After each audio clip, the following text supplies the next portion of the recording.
नोरमा group, जो सोचता है वो करता है। आपके अपने सपनों का आशियाना। 5 राज्यों के चुनाव परिणाम आ गए हैं और 5 राज्यों के चुनाव परिणाम में भारतीय जनता पार्टी को 3 राज्यों में क्लीन स्वीप करने का मौका मिला, उसकी सरकार बन रही है। अब इसको लेकर के जो बातें सामने आ रही हैं उसमें कहा यह जा रहा है कि जो भी परिणाम आए हैं वो परिणाम विपक्ष को संतुष्ट नहीं कर रहे हैं। बड़ा खेल हुआ है, आखिर हुआ क्या है? इन सभी बातों को हम विस्तार से आपको बताएंगे और ये भी बताएंगे कि 24 घंटे के बाद जो परिस्थितियां बनी हैं उसमें क्या रिजल्ट बदल जाएंगे। एक बड़ा खुलासा आज शाम में होने वाला है, हम उस पर भी आपकी चर्चा करेंगे। लेकिन 4 लाइनों से शुरुआत करेंगे कि जमाने पर तोहमत लगाने का सिलसिला बंद कीजिए। जमाने पर तोहमत लगाने का सिलसिला बंद कीजिए। अपने लगने लगेंगे लोग, दिल थोड़ा बड़ा कीजिए। कौन नहीं चाहता है चांद सितारों के शहर में घर बसाना? कौन नहीं चाहता है चांद सितारों के शहर में घर बसाना? कहावत तो कहावत है, कहते रहेंगे लोग। आप हवा देना बंद कीजिए।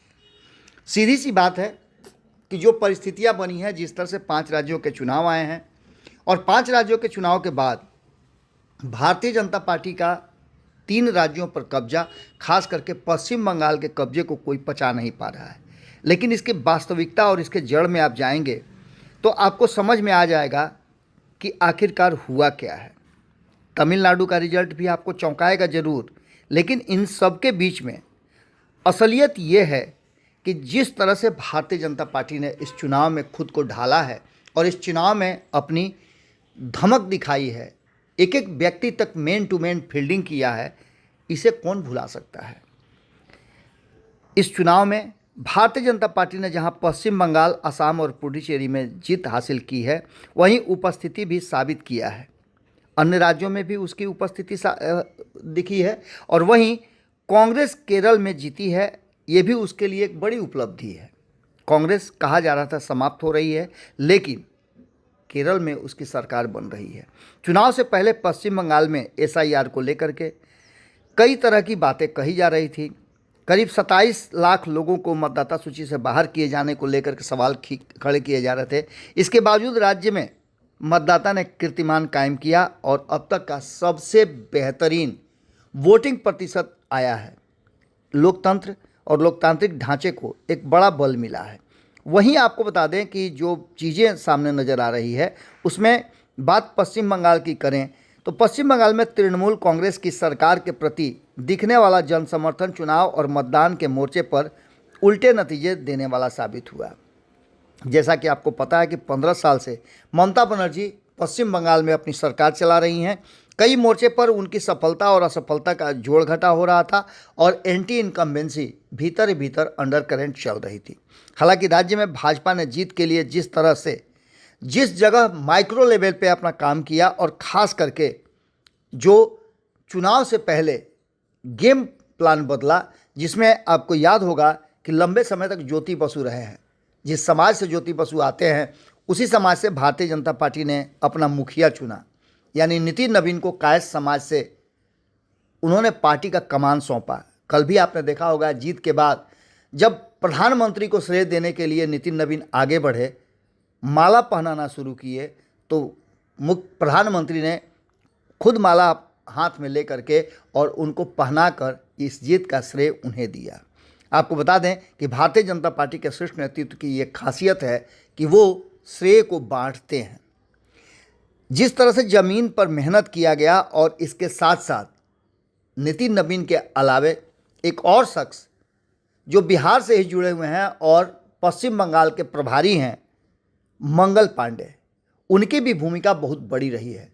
भले ही अंडर करेंट या उनको उस तरह का तवज्जो न मिले, लेकिन जिस तरह से उन्होंने मैनेजमेंट किया है वो मैनेजमेंट काफ़ी असरदार रहा।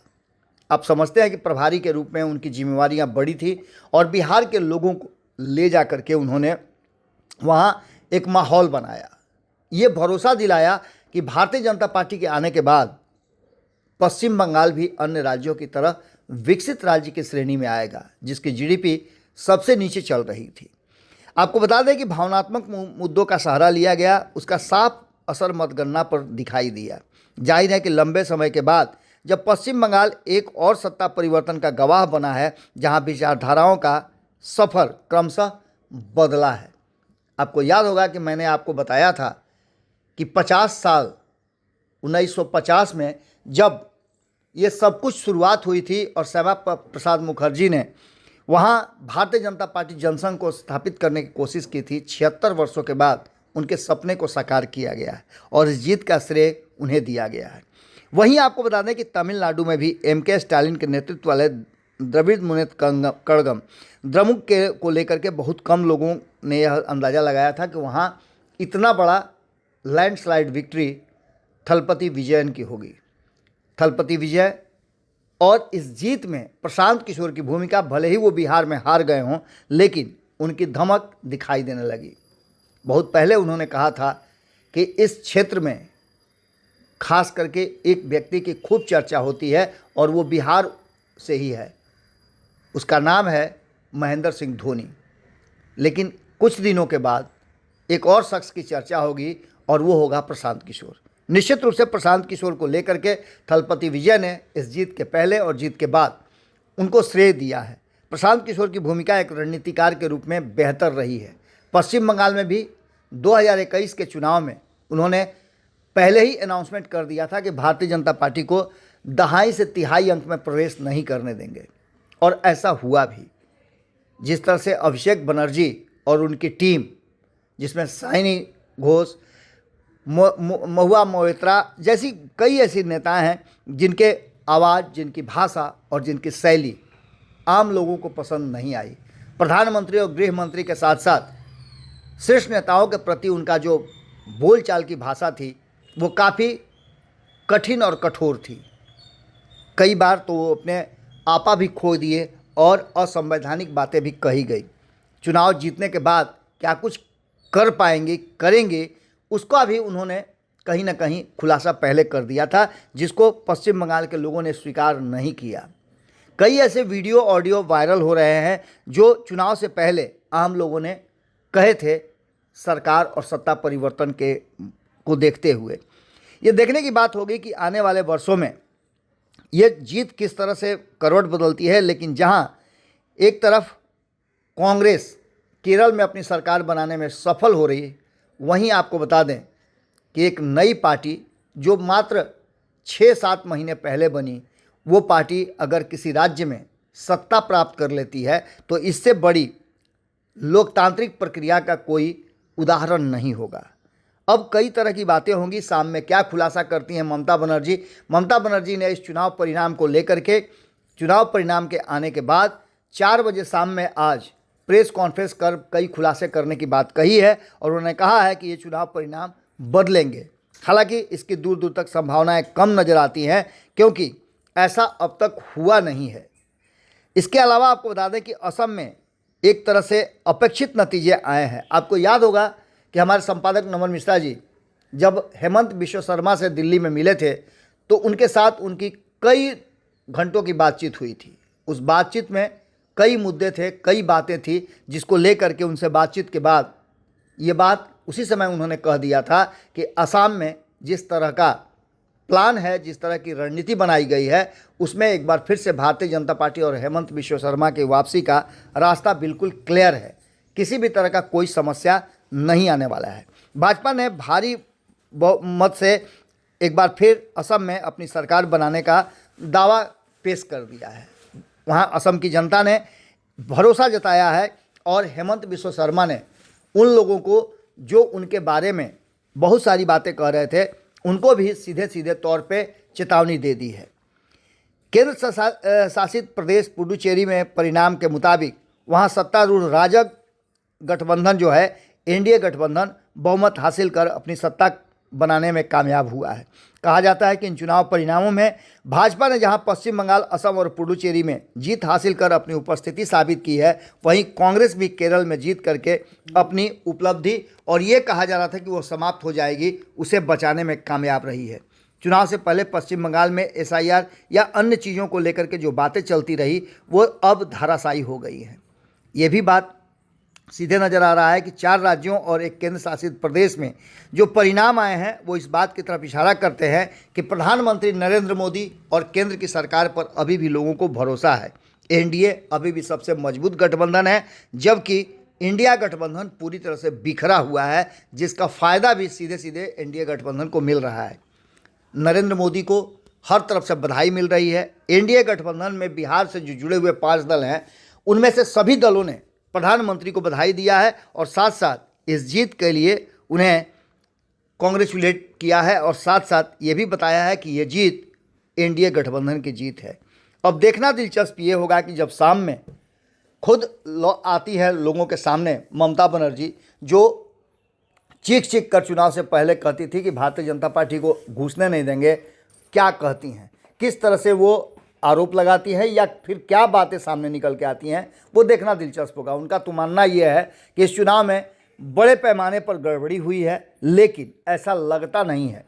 अगर ऐसा होता तो फिर अन्य राज्यों में, चाहे तमिलनाडु की बात कर लें या केरल की बात कर लें, इन राज्यों में भी चुनाव परिणाम भारतीय जनता पार्टी अपने पक्ष में कर लेती, लेकिन ऐसा कुछ है नहीं।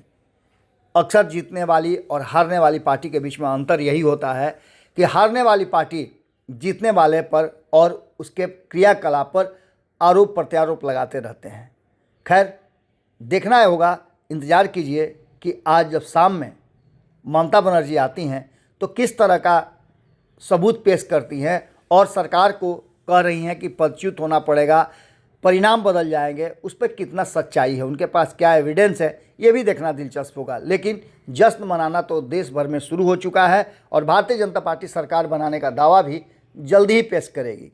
इसके साथ साथ बिहार में भी मंत्रिमंडल का विस्तार की तैयारियां शुरू हो चुकी हैं। सम्राट चौधरी के मंत्रिमंडल का विस्तार 1-2 दिन के अंदर में ही होने वाला है। देखना दिलचस्प होगा कि इस मंत्रिमंडल विस्तार में कौन कौन लोग आते हैं। जुड़े रहिए भारत लाइव के साथ, खबरों का सिलसिला लगातार जारी है। बहुत बहुत धन्यवाद, नमस्कार। आपके सपनों को हमने सजाया है, ई होम्स पैनोरामा को हमने बनाया है। ई होम्स मेरा एक सपना था जिस पे मैं पिछले 4 साल से काम कर रहा था। हमने जो बनाया है वो सबने है माना।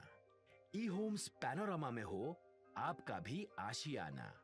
और फाइनली हमने 2021 में इस प्रोजेक्ट को लॉन्च किया। बहुत लोग अप्रिशिएट कर रहे हैं कि पूर्णिया जैसे शहर में, बिहार के, एक तो बिहार की बात करें उसमें भी पूर्णिया जैसे छोटे जगह में इस तरह का लाइफस्टाइल देना, ये सुन के हम लोगों को बहुत अच्छा लगता है।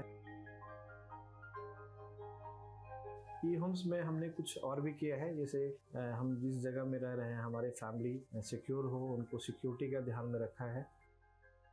आपकी सुविधा और सुरक्षा आपके लिए खास है, ये आपका विश्वास है। इसमें आर्टिफिशियल इंटेलिजेंस का 7 लेयर सिक्योरिटी का हमने इस्तेमाल किया है। लस ग्रीन कैंपस को बनाया है। यदि हमारा बाउंड्री वाल है तो वो वर्टिकल गार्डन है। ये जितनी भी फैसिलिटी होता है एक इंटरनेशनल टाउनशिप में ई होम्स है, ये हम लोग विश्वास नहीं कर पा रहे हैं। जो भी हमारे मित्र दोस्त या जो भी हमारे बाहर आते हैं तो हम लोगों को बहुत अच्छा सुनने को मिलता है और बहुत अच्छा क्रेडिट मिल रहा है। वो सारा हमने सिर्फ एक बिल्डिंग नहीं बनाया, हमें एक बहुत अच्छा लाइफस्टाइल दिया ई होम्स में, और मेरा एक सपना था जिसको मैं आज फुलफिल होते हुए देख रहा हूँ। ये आपका आवास है। ई होम्स पैनोरामा में अब आपका निवास है। E Homes Panorama, luxurious lifestyle redefined. Panorama group, जो सोचता है वो करता है। अगर ये वीडियो पसंद आई और वह बिहार के राजनीति और बिहारियत से सरोकार रखेनी तो सब्सक्राइब बटन दबा के चैनल के सब्सक्राइब कर ली। ओजे एगो घंटी बा, ओकरा बटन दबा देला से कुल सटीक और मारक खबर रुआ मुफ्त में मिल जाई। अगर रुआ पत्रकारिता के हमनी के नया प्रयोग में सहयोग कर चाहतानी तो ज्वाइन बटन दबा दी। पेटीएम नंबर नोट कर ली 9386816700।